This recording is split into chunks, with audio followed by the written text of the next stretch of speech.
Bonjour à tous, bienvenue dans cette nouvelle interview. Aujourd'hui, nous sommes aux côtés de Cyril Benzaken, Bonsoir. champion du monde de Kickboxing. quand même.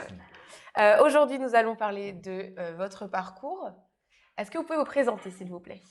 Alors, je m'appelle Cyril Benzaken, je suis 6 fois champion du monde de kickboxing et également entrepreneur. Donc, j'ai une société de production qui produit entre autres mes combats et le prochain combat qu'on produit au Grand Palais, donc qu'on privatise pour le 8 février.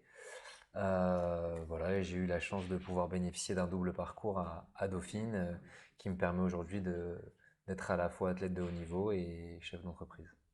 Cyril, est-ce qu'on peut se tutoyer? Bien sûr. Qu'est-ce qui t'a poussé à devenir boxeur?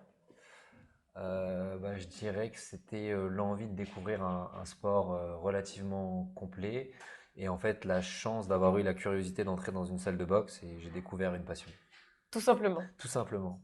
Ça a été une évidence, ça a été un travail On- long. Alors en fait non, c'était, si tu veux, j'avais 13 ans, je voulais faire un sport de combat et en fait donc je me suis naturellement orienté vers une salle de boxe et en fait en rentrant dans la salle de boxe, moi j'étais donc jeune adolescent, tu sais, le petit garçon, t'as pas confiance en soi. Et je voyais des champions dans la salle qui m'inspiraient comme des modèles et j'ai eu envie de devenir comme eux, même plus. Et voilà. On peut dire que c'est chose faite? Ouais, c'est chose faite, mais bon, on en a jamais assez, mais c'est chose faite. Bon. En tant que champion de kickboxing, est-ce que il y a des leçons majeures que tu as pu tirer tout au long de ta carrière sportive et puis Alors, peut-être qui pourraient s'appliquer au dépassement de soi, la résilience? bien sûr, alors la première chose que j'ai appris en fait et que j'ai découvert que c'était du développement personnel, c'était que quand j'ai commencé la boxe, tu vois, je passais beaucoup de temps de mes 13 ans à mes 25 ans, 20 ans, à rêver, enfin à visualiser, à me voir devenir champion, à me voir faire plein de choses. Et en fait, donc je me voyais réaliser des choses et dans le même temps, je m'étais fixé en fait une deadline. Je m'étais dit, voilà, à 18 ans, je ferai ce combat, à 19 ans, je ferai ça, à 20 ans, je ferai ça. Ah Et ouais. à 22 ans, je serai champion du monde. Bon, ça a été un peu Rien que ça. décalé. Mais je Des m'étais, projets tout à fait rationnels finalement. voilà, non, mais je m'étais mis des sous-objectifs et des objectifs. Et en fait, sauf que je n'avais pas jamais eu idée de ce qu'était le mot vision, de ce qu'était tout ça. Et en fait, je me suis rendu compte que le fait d'avoir matérialisé un peu un rêve Ce avec souhait. une date, Mhm. etc., ça m'a mis dans cette énergie de réaliser. Et donc, aujourd'hui, je me rends compte dans les affaires, enfin, le fait de fonctionner de la même manière, ça va t'inciter à réaliser les choses qui peuvent te sembler parfois loin au début, en mettant des sous-objectifs Donc tu comme j'ai penses pu que le faire. c'est vraiment quelque chose d'essentiel Bien pour. sûr, avoir une vision, ouais, exactement. Mais à ce propos justement, comment est-ce que tu vois le lien entre la pratique sportive et la confiance en soi? Est-ce qu'il y a un lien évident pour toi? Alors, il y a un lien évident, il y a différentes manières de le percevoir. La première, c'est que quand tu fais du sport, en fait, tu apprends à mieux te connecter à ton corps et il y a un proverbe qui dit bien dans son corps, bien dans sa tête, etc. Donc Bien sûr. forcément, tu es mieux dans ta tête et tout simplement, en fait, le fait de faire du sport, en fait, ça te connecte au moment présent. Et c'est vrai que, enfin, notamment dans la boxe, il y a des Oui, sports où tu peux faire un peu autre chose. Et on a du mal, enfin, notamment aujourd'hui, avec, on est sollicité par les téléphones, les mails, les trucs, les appels, tout à fait. et à être vraiment connecté au présent. Et le fait de faire, même ne serait-ce qu'en loisir, de la boxe, comme tu ne dois pas prendre de coups, t'apprends vraiment à être focus. Et donc, je pense que ça aide les gens à développer leur concentration. Et pour la confiance en Et soi, pour et pour la confiance en soi, ça aide aussi, c'est puisque lié. c'est lié exactement. Et du coup, donc, cette confiance en soi, on la retrouve dans toutes les pratiques sportives, la plupart. Qu'est-ce que tu penses de ça? Est-ce qu'il Disons y que aurait des pratiques sportives que tu conseillerais pour vraiment. je pense que toutes les pratiques sportives te développent cette confiance en soi. Après, c'est vrai que dans les sports d'opposition, dans les sports de combat, tu es obligé de la cultiver parce que, en fait, si tu n'as pas confiance en toi, tu prends des coups et personne ne veut prendre de coups, tu vois. Donc, tu vas forcément, in fine, travailler sur cette confiance par les petits succès que tu vas avoir à l'entraînement. Ça va se développer et du coup, à l'extérieur, ça se ressentira aussi. Est-ce qu'on peut parler d'une préparation mentale, Ouais. notamment pour les sports de combat? Même pour tous les sports, je pense j'aime bien parler moi de 3 batteries, tu vois, pour arriver à être performant, que ce soit dans le sport ou ailleurs.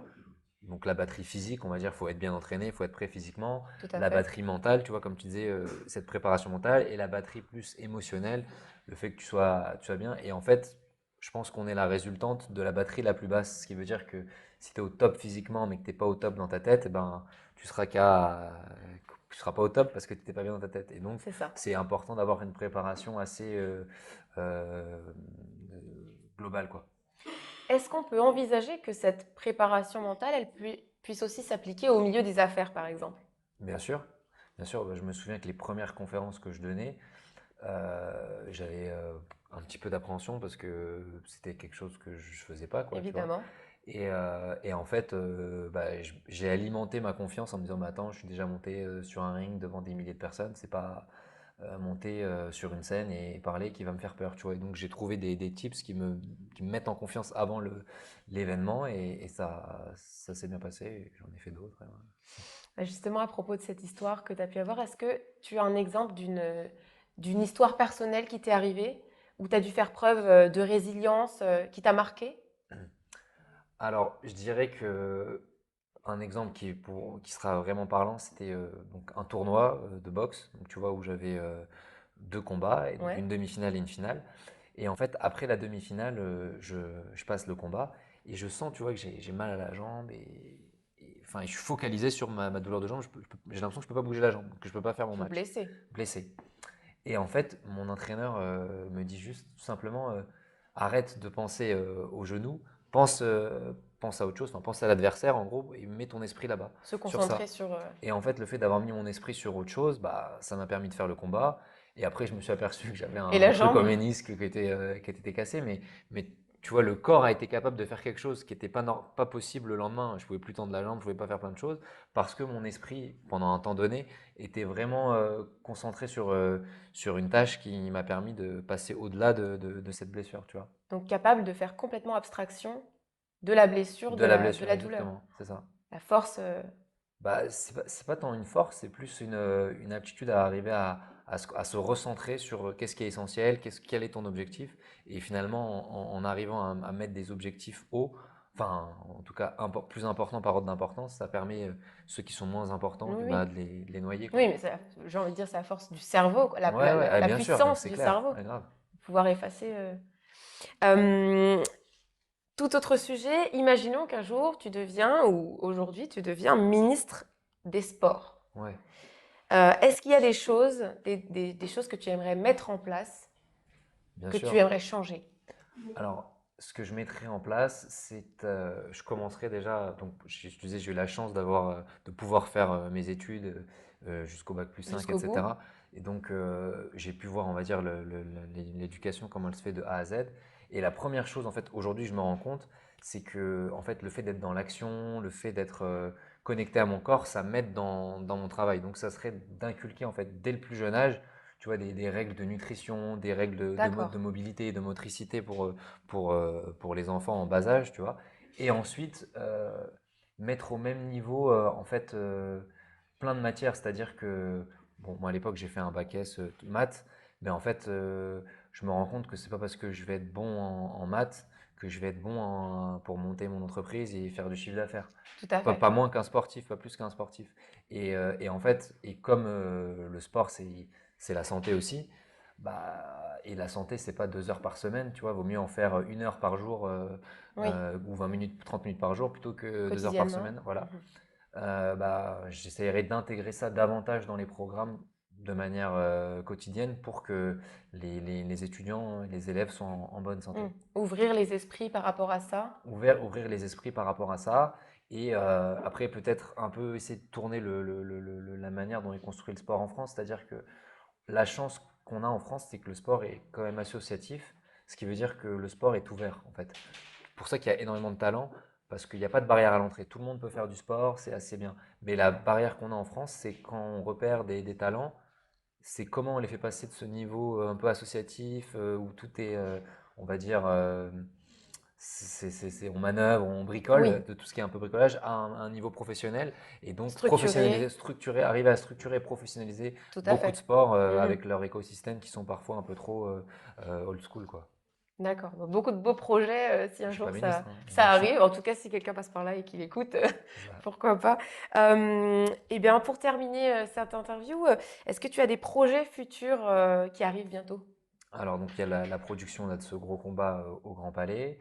Il y a une autre activité là que je lance. Je suis en train de monter une salle de sport. Donc ça, c'est enfin, un beau projet.